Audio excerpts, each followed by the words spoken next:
As a freelancer, kung hindi mo na maalala kung kailan ka huling naging masaya, please join the Freelancers Wonderland 2025. Alam mo yung kasabihan na madaling maging freelancer, mahirap magpaka-freelancer. I heard that quote from someone sa pagmumotor. And I realized that it's also applicable sa akin bilang tao. That, sometimes napakadali madaling makapasok sa kahit na anong industry na gusto mo.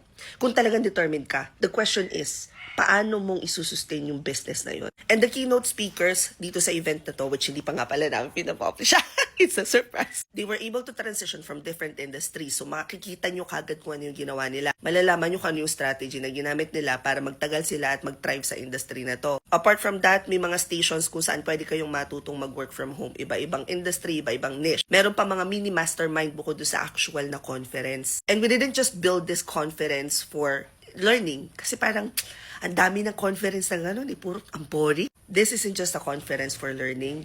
This is a conference for you to rediscover yourself and find happiness. To join, punta ka lang sa page ko. Hanapin po tong post na to. At nandyan na mismo kung paano kayo magre-register. We'll see you at the Wonderland. Bye!